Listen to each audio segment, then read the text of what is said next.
os preços e o mercado. Este é o assunto do vídeo de hoje, então, que faz parte, né, desta playlist sobre investimento e mercado financeiro. Por que estou tratando sobre isso numa playlist que trata sobre investimentos? Porque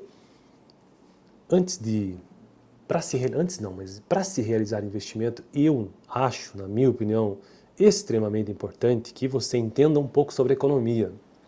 E aí, encontrei um texto que é um livro, na verdade, que é um clássico, que é um livro extremamente bem indicado e bastante utilizado para quem tem interesse mesmo em entrar no mundo dos investimentos e no mercado financeiro, que é esse livro aqui, ó. Inclusive a capa dele é bem bonita. Então, essa edição que eu estou usando aqui já é uma edição mais antiga, né? 2012, mas os conceitos são os mesmos. O que muda são legislações e atualizações, de modo geral. Mas os conceitos, por exemplo, os preços e o mercado, o que muda? Nada, é a mesma coisa. O que vai mudar aqui são os produtos financeiros que talvez, eventualmente, ele tenha no livro, talvez não existam mais, enfim.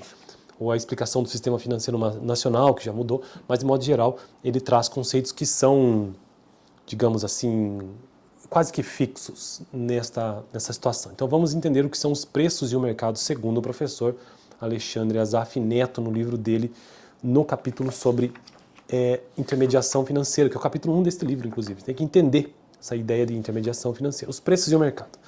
As relações de troca entre os agentes econômicos desenvolvem-se mediante o mecanismo... Veja lá, vamos ler isso aqui com calma, são apenas 4 parágrafos no vídeo de hoje. As relações de troca entre os agentes econômicos desenvolvem-se mediante o mecanismo de formação de preços no mercado.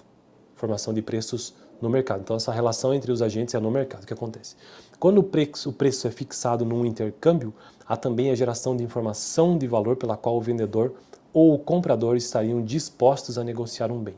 O preço numa economia de mercado é determinado veja bem, o preço numa economia de mercado, que é descentralizado, né, é determinado pela intersecção das curvas de oferta e demanda. Existem duas curvas, a curva de oferta aqui e a curva de demanda aqui. Eu não edito o vídeo, então não consigo colocar aqui na tela, mas é isso. Nós temos um gráfico eixo X, no horizontal eixo Y, gráfico quantidade, o eixo Y preço, e aqui curva de...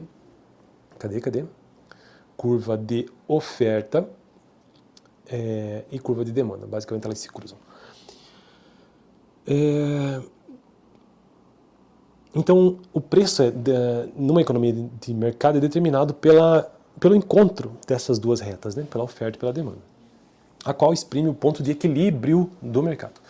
Expressando-se por P, o preço, e por Q, a quantidade, tem-se a seguinte representação gráfica que eu tentei mostrar aqui nos meus dedos, né? Eixo X, aqui ó, eixo X, que é a quantidade, eixo Y, que é o preço, e a curva de oferta.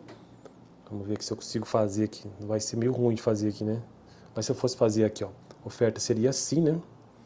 E a demanda seria negativamente inclinada. Em economia de mercado, consumidores e produtores reagem de forma diferente aos preços.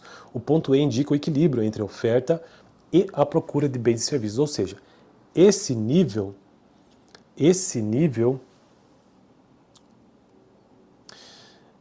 vendedores possuem quantidades exatamente iguais às que os consumidores desejam adquirir, eliminando-se as especulações com os preços. Então veja que especulação com o preço existe porque ainda não ocorreu um equilíbrio.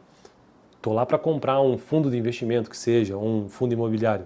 Existe ali uma relação de mercado, oferta e demanda daquilo.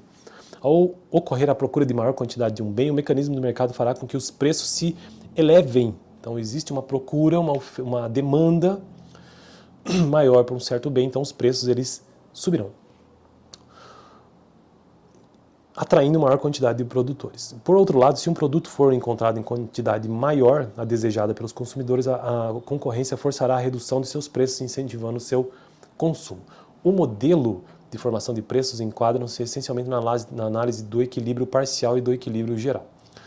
O equilíbrio parcial, o que significa isso? Trata isoladamente da formação de preço de certo bem, serviço ou fator de produção, sem levar em consideração as possíveis relações e os impactos com outros mercados. Nessa análise, o comportamento dos preços e quantidades para cada produto é fixado mediante as curvas de oferta e demanda descritas.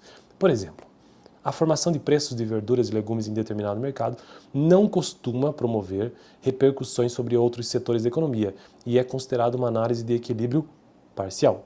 Agora, o método do equilíbrio geral. Por outro lado, pressupõe a dependência de todos os preços, tratando do interrelacionamento dos mercados.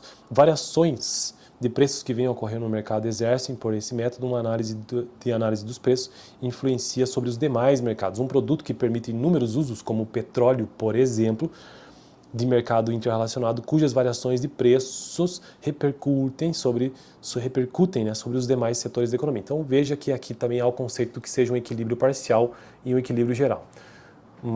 Um produto como o petróleo é equilíbrio geral e um legume que você compra é um equilíbrio parcial, não afeta toda a economia de um modo geral, né? Beleza? Então no próximo vídeo quero tratar sobre rendas, investimento e poupança, o conceito disso, para avançar aqui no canal, então, sobre investimentos e economia, né?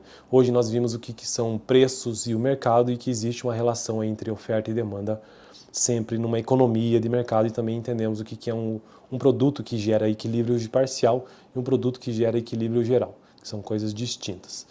Fico por aqui, no vídeo anterior eu tratei sobre formas de organização econômica, vou deixar o vídeo aqui no final.